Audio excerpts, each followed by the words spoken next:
Hello, thank you for joining us. I'm Linda Lamp, and I'm here with my co-host, Mary Ardania, and we're hosting Hi. Become a Beloved Society, Conversations Illuminating Your Path to Wholeness. We missed last week for some technological debacles, and so Perfect word. we're going to pick up and use the initial question that we had for last week. And then we're also going to take on the second question of the day.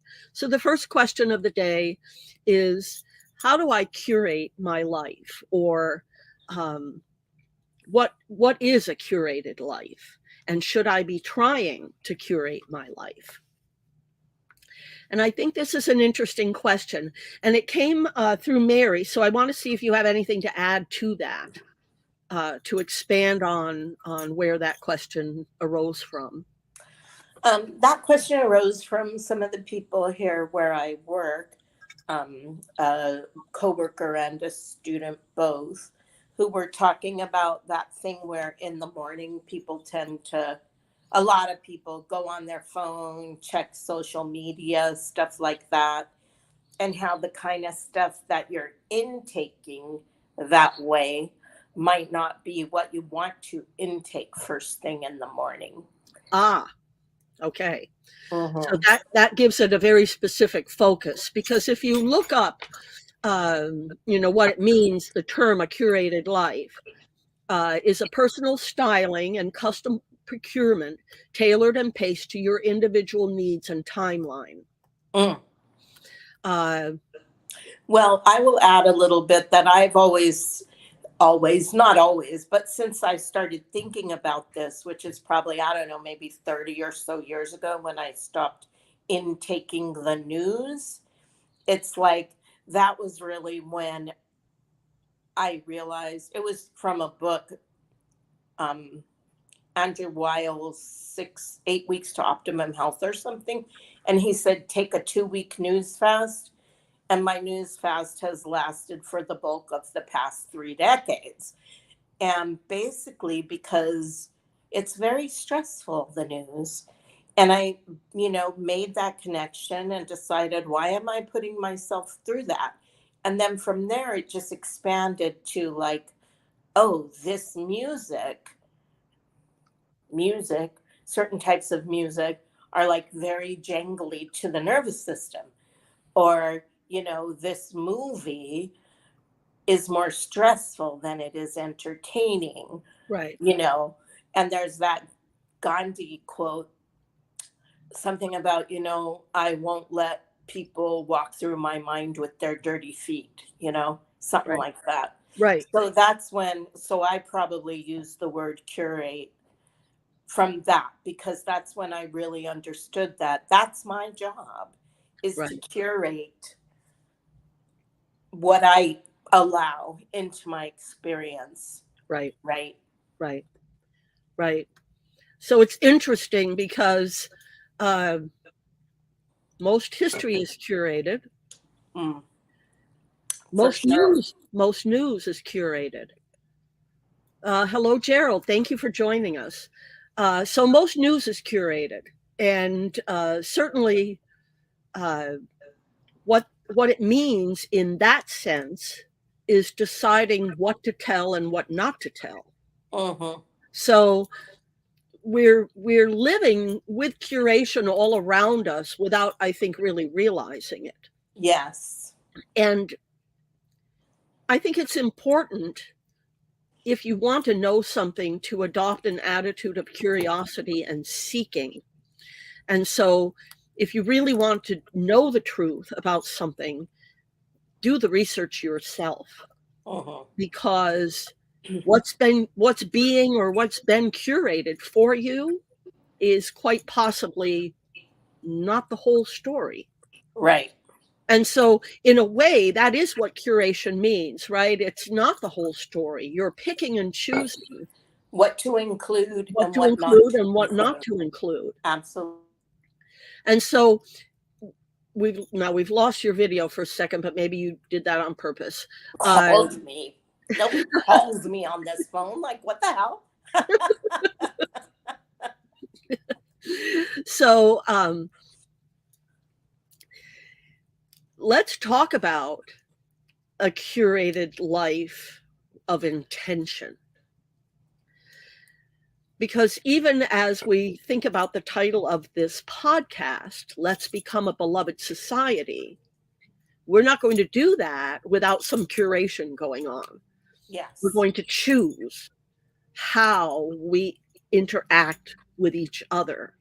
And that's the curation of the engagement, right? We're going to decide ahead of time to put compassion and empathy ahead of jealousy or competition, for example. Yeah. So when you're talking about it at the baseline, which is when you wake up in the morning, and this is, developing a a curated life in this fashion. I've never used that term before to describe it, but it is truly a good idea. It's in fact, I've just been reading Thich Nhat Hanh's "You Are Here," and he talks about starting your day before you even get out of bed, just with some simple thoughts and some simple breathing. And just, you don't have to do a lot of it. It can just be 1 or 2 breaths, but just with the thought of, I'm breathing in, I'm breathing out, just focusing on, I'm here, I'm awake, it's a new day. And then before your feet hit the ground, perhaps saying, today is a great day to be a great day. That's a curated beginning to a day. Yes. As you know, I am a laughter yoga leader, and one of the things that suggests is to laugh first thing in the morning, because that just gets those happy things. Right. So you could say today is a great day to have a great day, and then I could laugh. Right. So there's some magic in this too that I want to make sure we share with people that may not be aware of it. Laughing and smiling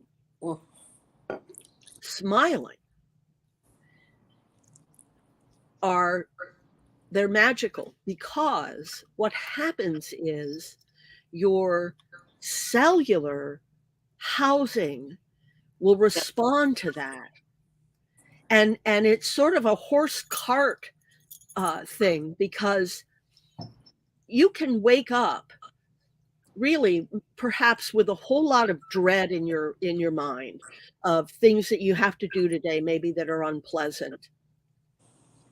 But if the first thing you do is smile because you have a really cute dog or cat or child or husband or wife or whatever, something right around you, right there in your immediate surroundings that gives you pleasure and joy, regardless of the things that are weighing heavy on your mind.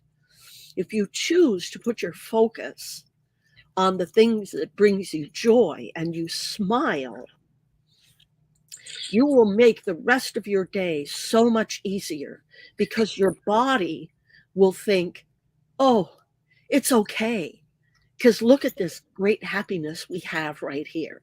Yeah. And smiling and laughing, I mean, they release chemicals. I know that's the point of what you're saying, Right. But I'm going to say those actual words. Right. It releases happy chemicals to flow throughout your body. And one of the things in laughter yoga is that your body doesn't know if it's real laughter or fake laughter. It's like the chemicals are happening either way. So then that's why fake laughter usually really quickly becomes real laughter, aside from the fact that, when you see a bunch of people acting silly and laughing like we do in those classes, you laugh. Right. But it's hard not to get caught up in it. Yeah, that's a great aspect of a curated life. Yes. Right. How we start our day. That's right. And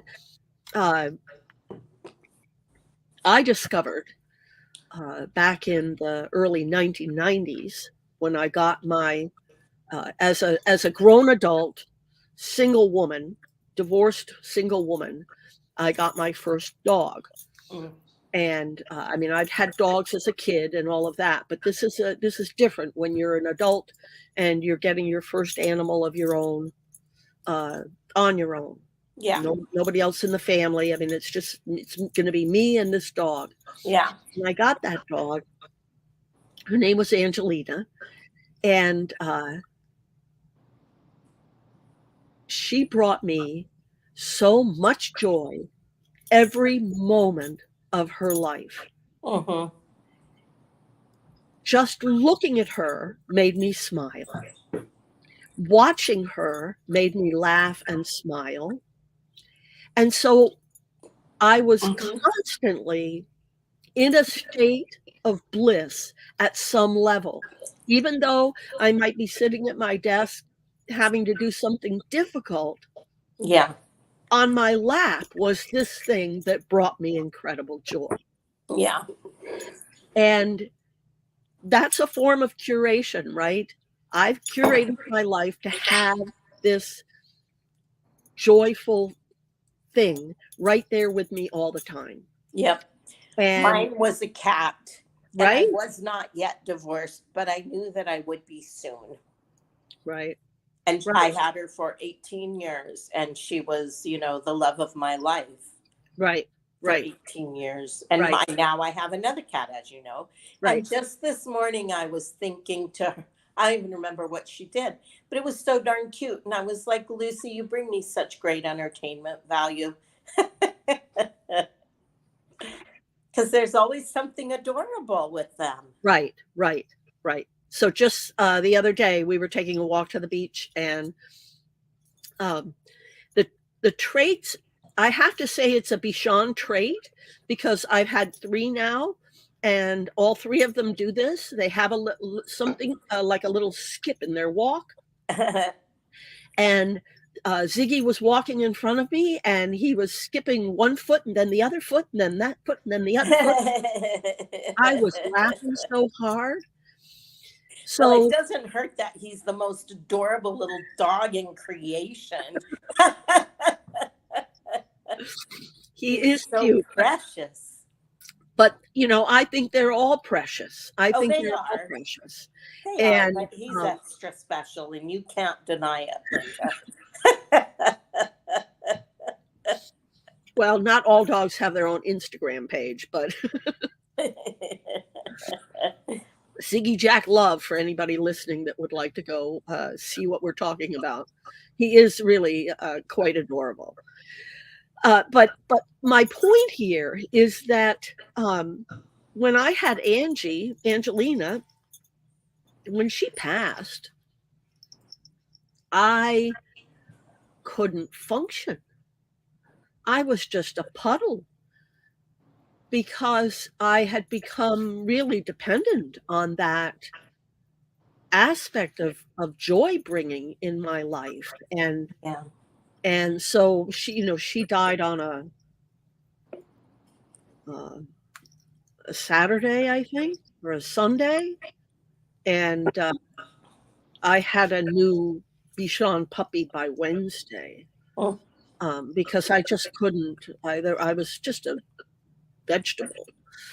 And pretty much same thing with Ziggy. It took a little longer. It took like a week and a half, I think, to find Ziggy after JR passed. But so for each person, and it might not be a dog. For some people, it might be a turtle or a fish. Whatever it is, I do always encourage everyone to figure out what brings you that kind of joy, and give that to yourself. Life here in this 3D world is really a very difficult, challenging place to be. Yeah. And I think curating as much as we can to bring ourselves the joy that's available is a great way to go about approaching things. Let's bear in for a second, though, and talk about what does it mean to drop your news feed. Can I just add one little thing here on the pet Absolutely. subject? Yes. Because I was very different when Cat Ballou died. I mean, I had her for 18 years, and everybody was like, when are you going to get another cat? And I'm like, I have no plans to get another cat. Cat Ballou was like my soulmate in cat form. She really was. And she was with me for 18 years. And I knew that any other cat I got, I would be comparing to her. And I didn't want to do that to them or to me. So I Right. fostered a friend's cat for a Uh-huh. while who needed a place for his cat to stay. And it was good. And I saw that I didn't want just any cat, you know.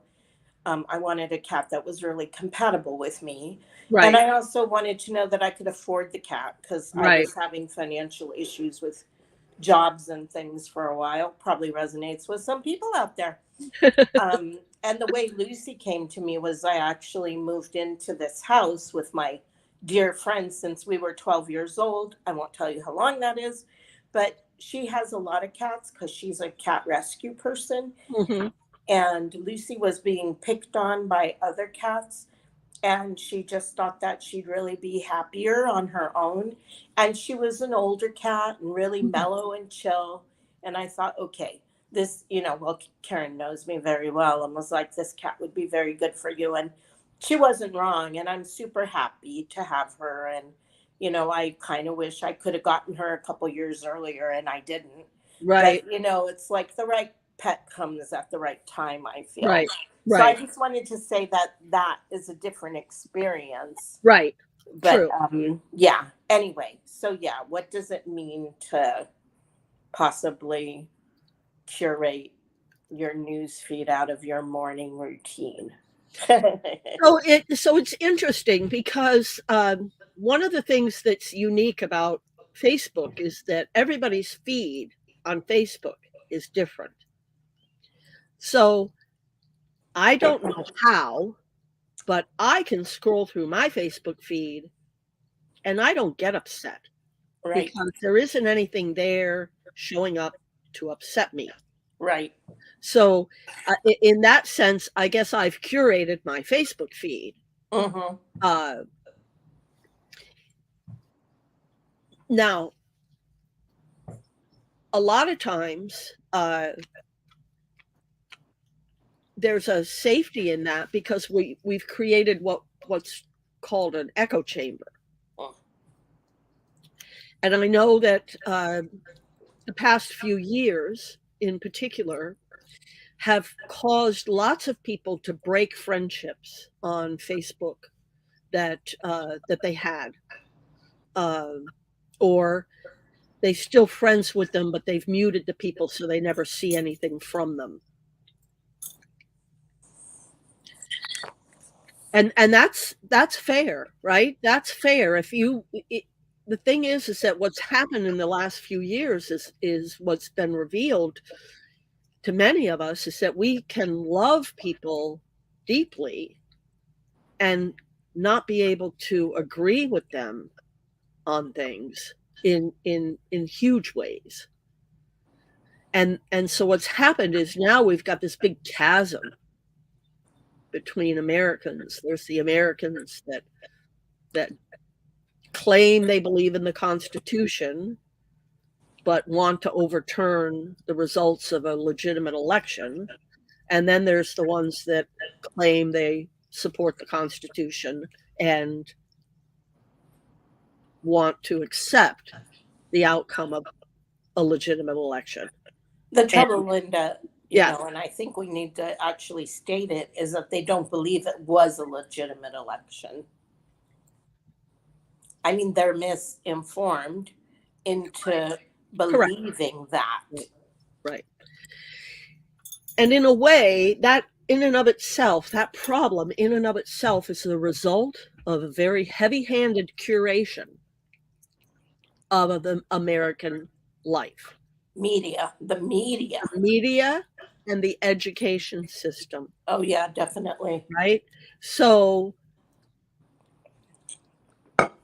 yeah, I have a friend who's in Texas and really did not believe in evolution. Like she thought it was just not a real thing, like just nonsense.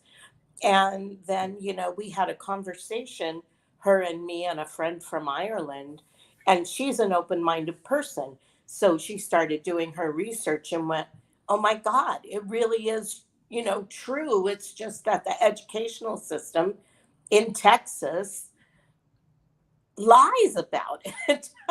It's been curated to teach what it wants to teach and not Exactly. what it doesn't want to teach. Exactly. And so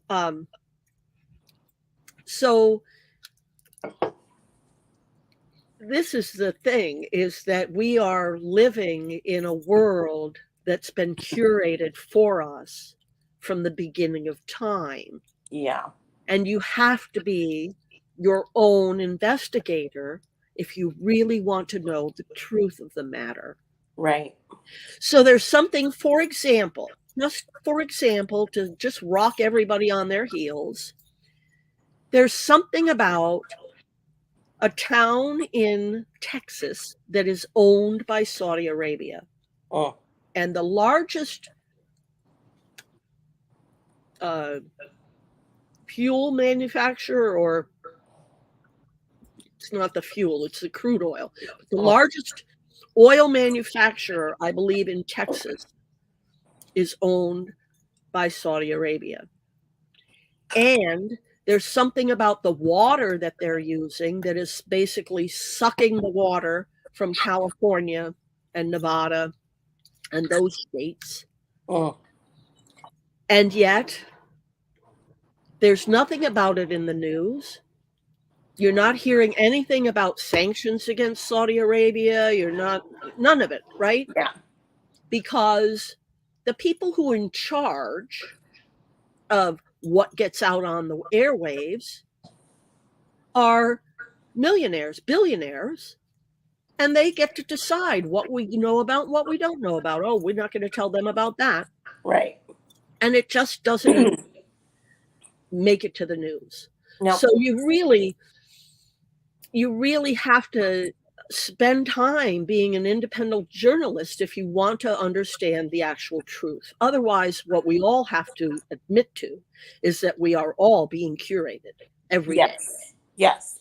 I used to, the New York Times, I don't know if it still does, used to say all the news that's fit to print. Right.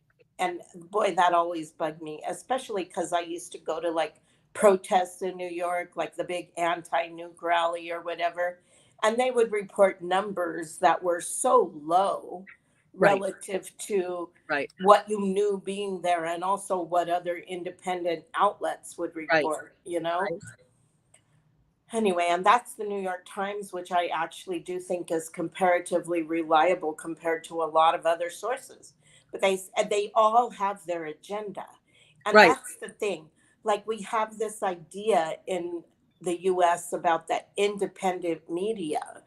And I don't know if it ever was more independent, but the idea is it's supposed to be relating facts, not viewpoints. But then what you understand is no, the viewpoint is that of like a rich white guy, like when they tell a black woman she can't report on the protests in Ferguson because she might be biased, but they never think that a white man can be biased because that's what they consider the normal viewpoint. Like, there's a bias at the very heart of it all that's always been denied and glossed over. Right. Well, and people have heard me say this before, probably, but the winners write the history books. Yeah, absolutely. And to modify that, the winners also fund or defund education. Right. So the winners of elections, oh goodness, people. I know. Stop calling us.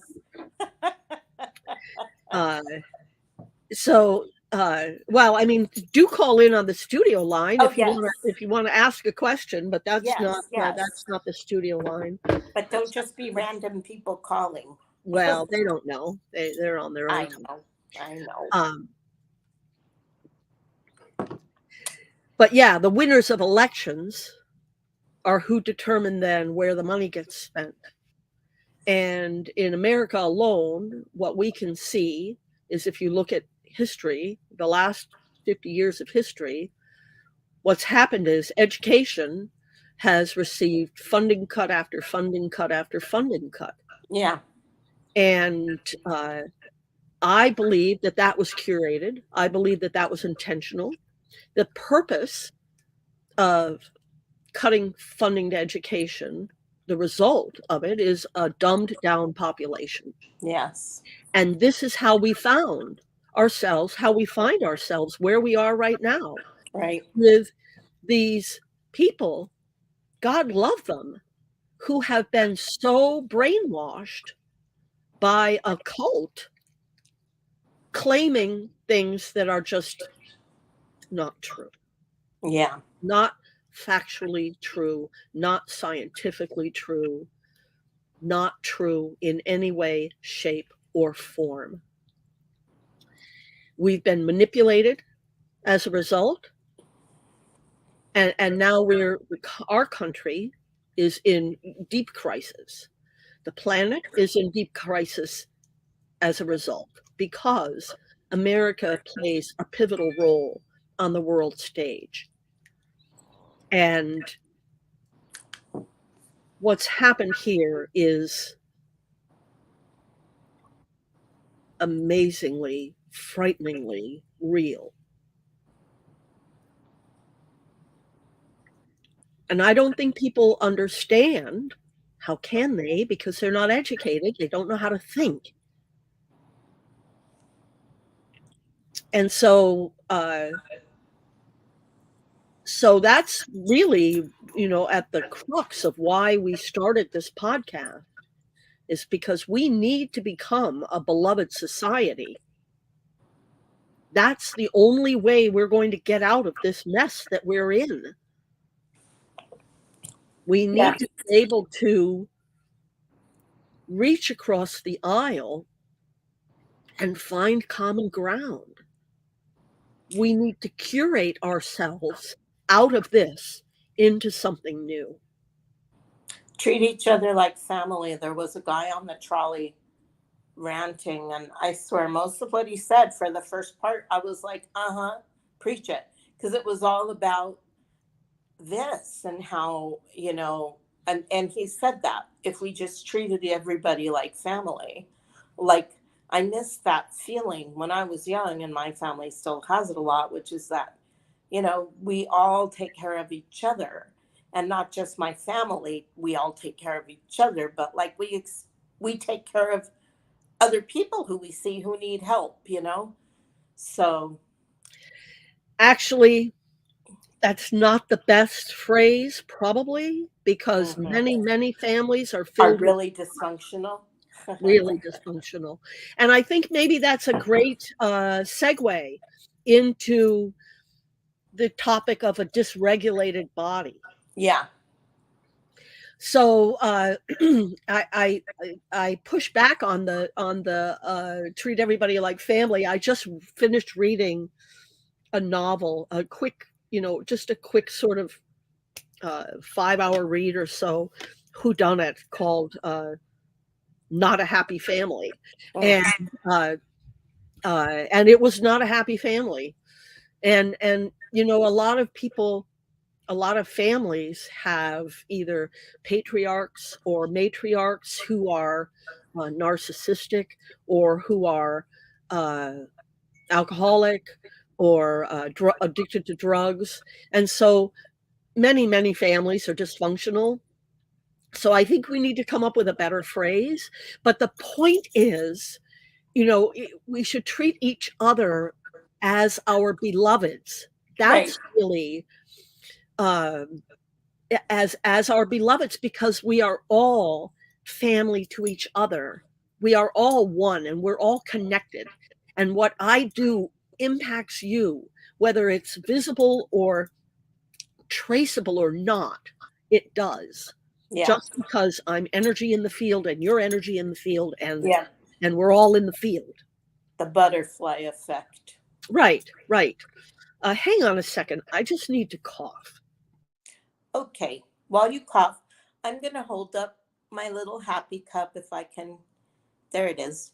So when it comes to things like curating, I am a great fan of things like have a happy cup, like what we were talking about with the pet. I have this cup at work. This is my water cup. It makes me happy. It also makes other people happy when they see it. Now, some people might see it and think that looks like it's for a 5-year-old. And, so my inner 5-year-old is super happy with it, as is my outer 62-year-old. So just a little note on the curating. Yep. No, and that's I used to do that when I have a lodging business, and I used to use reservation cards and write all the reservations out on cards. Things have become so technological now that I've lost that habit. But when I did, I used gold pens to write the names and the information on the card, because those were my customers. They were my gold. Little things like that. Yes. We can make our life curated in lots of little ways to please us and to comfort us. Yes. And we can also make other people's lives happy in little ways. Like I got lunch or something somewhere the other day, breakfast actually. And when the woman came out with it, it was in a little white paper bag, and she had drawn a smiley face on that bag. Right. And that just made me happy. Right. And we can do little things like that too, Right. like smiling at Right. people, even Right. if we don't know them, Right. and Or complimenting them as you go by. I love your yes. hair. I love your nails. Your Yeah. bag is cute. I do What that an all the adorable time. baby. And Yeah. cute pooch, cute doggy. I almost Yeah. always tell people their dogs are cute because people really like that. Right. And their Right. dogs are cute. Like you said, they're all adorable. So let me read the definition of dysregulation. Dysregulation, also known as emotional dysregulation, refers to a poor ability to manage emotional responses or to keep them within an acceptable range of typical emotional reactions.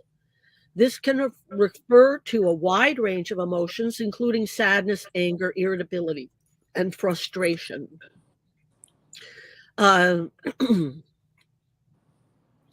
So I've been using the word dysregulation a lot recently. And I think what we probably don't realize, and I think that it's not just emotional. I think that the emotions can actually dysregulate our bodies to a degree that we can even become like non-functional. Oh yeah. And I think that a lot of times the medical profession is not really clued in to some of the degrees to which dysregulation can be impacting our housing, our physical housing. So I had an example I wanted to share of someone who, and I'm just thinking for a second whether or not I can do this without violating confidentiality. And I think that I can. I think I can tell it in a generic way. So someone that I know has been was fine, right? And then their spouse was diagnosed with some kind of cancer. And as they went through the process of dealing with the spouse and the diagnosis and the treatment and the surgery and all of that, this person started to lose the use of their arm. Wow. One of their arms. Started, as I recall, and I might not have this factually right, but it's generally accurate. I believe it started in the shoulder and then it extended down the arm, and it got to the point where they couldn't use their arm at all. I happened to look in my copy of Messages from the Body by Dr. Michael J. Lincoln. And in reading about things like that, what I came away from it with was it was a feeling of overburden, right? The body feeling overburdened in response to dealing with this other person's health needs, which were overwhelming and frightening, right? Cancer is frightening in and of itself. Apparently, the degree to which they had it was frightening. All of the treatments are frightening. So a sense of overburden. And what I presumed, because this was a very rigorous event, and they were going to have surgery, and then, as luck would have it, they were labeled cancer-free after the surgery. I expected the arm would resolve itself, but it didn't. Now, I believe that the term to use for that situation was dysregulation. That person was in a dysregulated state. And the doctors were not helpful at all. Like, it's not like she just lost the use of her arm and didn't go see anybody about it. She went and she saw people about it, and there was incredible pain. So she couldn't get pain meds that would work. She couldn't get doctors nobody could figure out what it was. And then after the diagnosis comes back that they're cancer-free, the arm doesn't improve. And so I believe that was a sign of the body just being stuck at that point in an energetic feedback loop of the cells themselves don't know that the overburden has been lifted, right? The burden has been lifted. And so I made the suggestion that they use the following mantra. And the first half of this mantra I got from Matt Kahn. I am safe, safe I am. And then I added, you are safe, safe you are. I've been using that mantra myself as I've been dealing with the claustrophobia that I experienced when I put my CPAP mask on. And what I can say is that for myself, it's made a huge impact. Huge. And so I'm suggesting it to others to try. I mean, it doesn't hurt to try it. And who knows? So I made the suggestion. And what I've been told was that the pain went away, like, fairly quickly. Now, I haven't gotten an update to know that the pain has stayed away, but I believe that connection is there.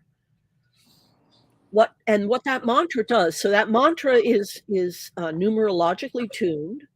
So I believe the first one is a 9. I am safe, safe I am is a 9. And then I believe you are safe, safe you are is an 11. And so highest frequency of words, the 11 being a master number. And then what that's doing, what those words are doing when you say them, is that the cells in your body are hearing them. And again, it's sort of like your cells don't know if it's real laughter or fake laughter. Your cells are just hearing it and being calmed by it. and your subconscious will start to take it in and relax, and everything will start to calm down. Because I believe that what happens here in this housing is that things trigger other memories, other cellular memories of other events in other parallel lives that are happening. And the cells in this housing can't tell the difference from that life to this life to that life. So it's across the board. It's bleeding. They're bleeding across the board. And when we say something like, I am safe, safe I am, you are safe, safe you are, it has a calming effect on our psyche and on all the cells. And the cells can stop that sort of that they're doing and go, oh, am I? Am I? Okay, I am? Okay. And they can settle.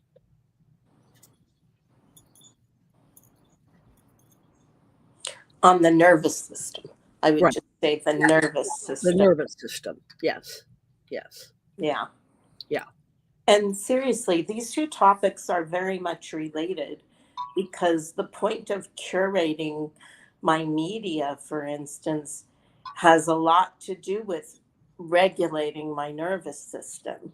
Because when you don't curate your media and you're not aware of what you're allowing in, it's very easy to be dysregulated if you're sensitive to Right. the media that Right. you're allowing. So even Right. like I used to watch action movies more, and I find that like action movies with all the, like if I sit down and it's all like cars speeding along and crashes and things, I'm like, I can't do that right now.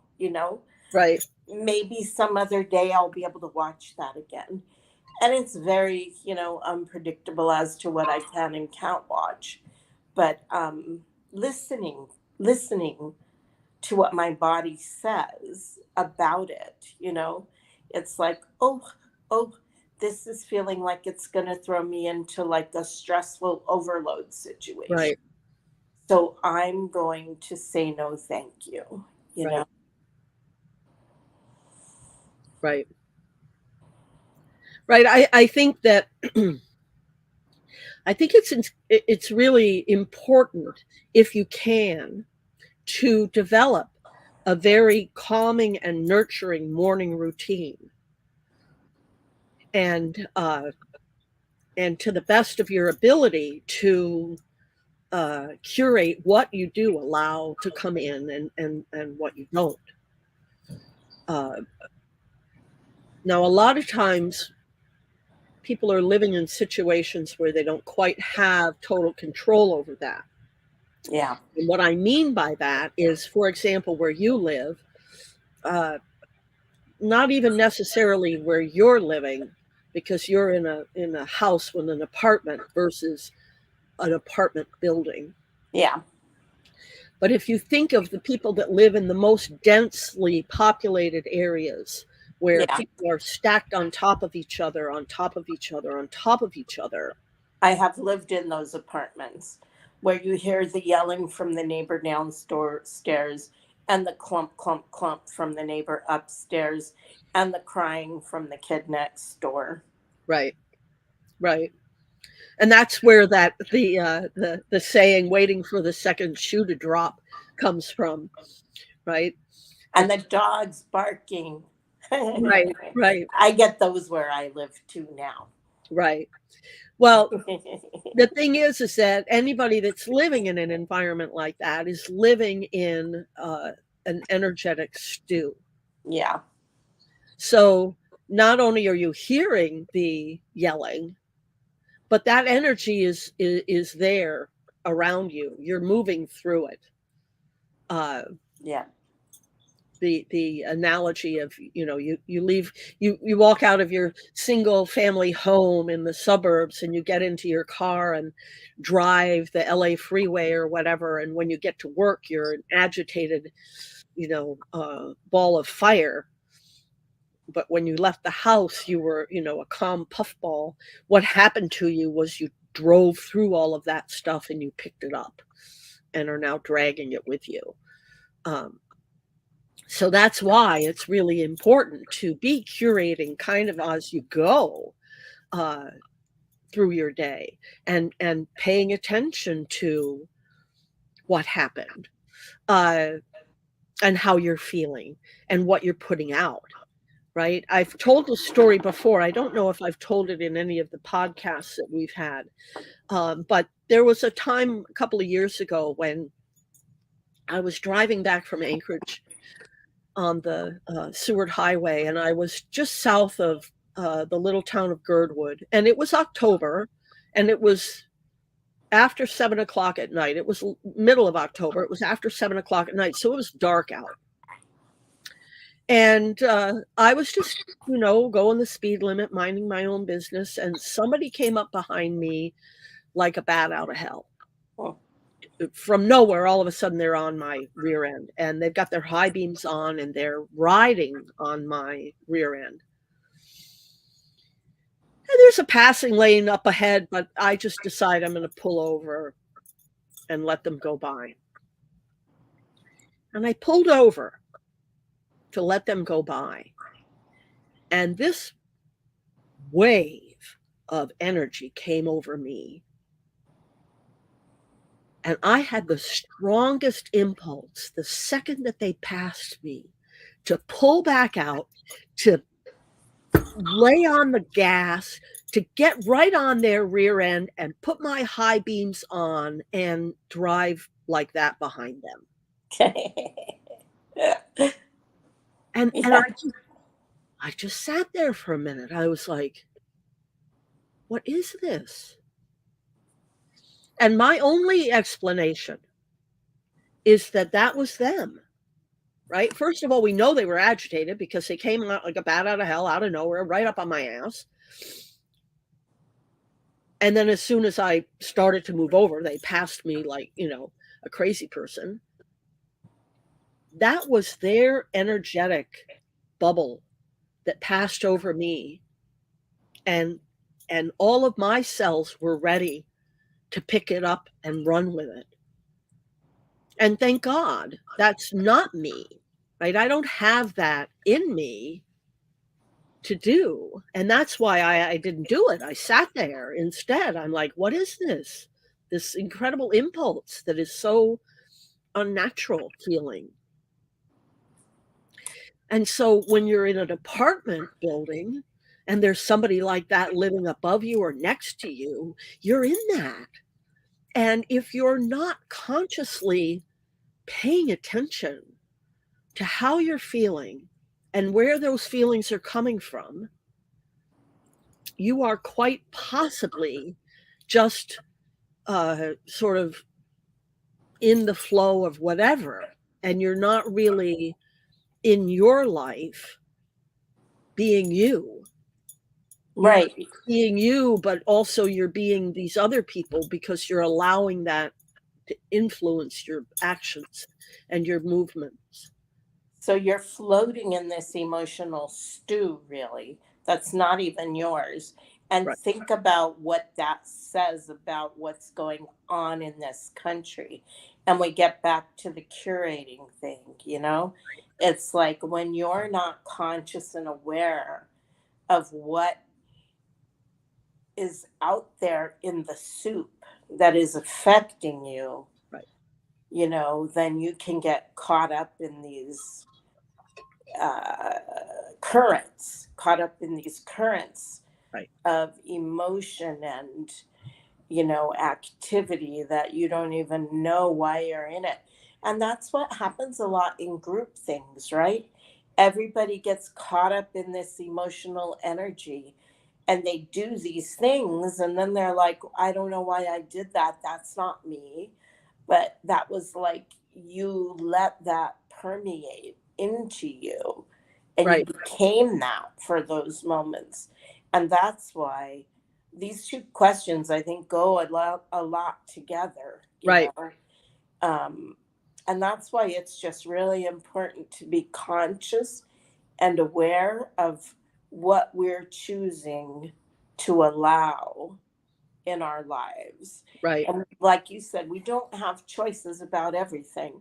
If we live in the apartment next to those people, you know, but then we can at least be aware of the effect it has and see what we can do to mitigate it. Yes. Yes.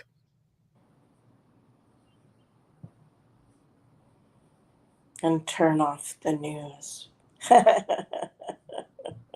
Especially if any of the news that you listen to is fear mongering on any side. And a lot of it is. The news used to be more factual and less emotional, but since it became like a profit center, Right. then it's all about emotional manipulation. And I don't care which side, you know. My uncle used to listen to the more liberal side, and it was just so manipulative that the effect on my nervous system was not quite as bad as the manipulation on the side I didn't agree with. But it was still very jarring. And I would be like, you know, Uncle, I got to turn that off. Which he always said okay, unless it was almost done. And then I would let him watch the last few minutes. Yeah. Yeah. But it's like I literally my nervous system is like no, and I think that that's a thing that we have not been taught to listen to. There's Right. actually a book I'm going to look at on Amazon that was called When the Body Says No. Right. And I just saw it, but I haven't looked at it yet. But it's like, you know, learning to listen and trust our body's wisdom Right. for what's right for us and what Right. isn't. Right. Right.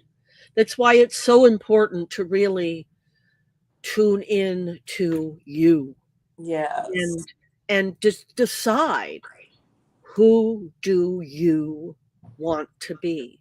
Yes. Because we are so often the result of our environment, the result of our upbringing, the result of our parents' desires. And it really matters who you are, not who your parents want you to be, even. Uh, and we can talk about that if people need to dig in on that. But what we're entering here on Earth is a new uh, energy where we are more balanced in our approach to life, and we're more accepting of the idea that children are not ours to manipulate. Children are not ours to dictate to. Yeah. Children are ours to foster and to raise to become what they came here to become, Right. not what we think they came here to become. Because Right. I'm telling you, we're clueless. We're clueless. Ain't that the Most truth? people are clueless about why they're here, Yeah. much less why their children are here. Yep. And so it's really it's becoming a new world, but it's very slow. It takes time. And these old habits die hard. That's a very true statement. Old habits die hard. And Truth. and the dying donkey kicks the hardest, right? Um so we're in a phase where a lot of the old is dying out. A lot of the old ways are dying out. But the people who are attached to the old ways, until they're gone, there's going to be this fight, if you will, this disagreement, because some people will just not ever be willing to here a different possibility. Right. And that's where I keep coming back to the word curiosity. We used it in the last podcast we did as well. Becoming more curious about what's happening here and less demanding, having fewer requirements. It's fine to have desires. It's fine to have wishes, but try to stay away from having demands and requirements, because, as most of you know, I'm going to say, we're not in control here. The only thing we're in control of is ourselves and our response to what happens. Everything else, sometimes not even that. well, right, but that's what we're sort of trying to avoid, right? Is right. Well, I the would say response. influence instead of control. We can influence what we choose but we can't always control like our emotions and stuff like that. You can choose to an extent, but there's often, if you take it back to the physical, if you prefer, Linda, the body has a physical reaction that causes an emotional That's true thing. However, I think once you have, I think there is a place that you can get where it's true mindfulness, right? It's the true mindfulness is the objective, because you can feel the emotions coming up. And if you're being mindful, you can pause and decide whether or not you're going to act on those emotions. So in the end, yes, I will stand by my statement. And I will say that few of us have what I would call control. Well, right, but that's really what we're after, right? That's how we become a beloved society, is we learn. What I'm going to say, Linda, is if becoming a beloved society means we have to be able to have control, it's never going to happen. We have to be able to be human and extend grace to each other. Absolutely. You know, because I think few people ever get to that level of constant mindfulness. I can often be mindful, and then sometimes things happen and I can't. I doubt I'll ever be at 100%. That's all. Yeah, I don't know that anything ever gets to 100%. I don't know. But to me, it's the only thing that we can strive for, is to have control over our response, not just influence, because otherwise you're just letting the housing run you. And I think it's really important to get to a point where you got the distinction, right? You're not the housing. The housing you're going to leave behind when you go. So you're not the housing, and it's really important, I think, to be able to recognize when the housing has kicked in. That's all. That's a first step, right? Is to be able to recognize when the housing has kicked in. And then I think you can come to a place where you get that gap between the feeling and the action, where you can choose. Okay, I really want to slap you, but I'm not going to, or whatever the emotion we is. Often get to that point. Right.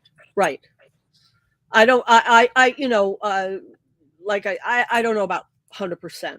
I think gravity works against you for that, from that point of view. But so on that, it is straight up 12 o'clock, so I think we should wrap it up. I don't know of anything keeping us from meeting again next Friday, so we'll hope for that. But in general, it's Fridays at noon Pacific time, if you want to join us live. Otherwise, we hope you enjoyed the replay. Thanks again for joining us. Namaste and much. Bye.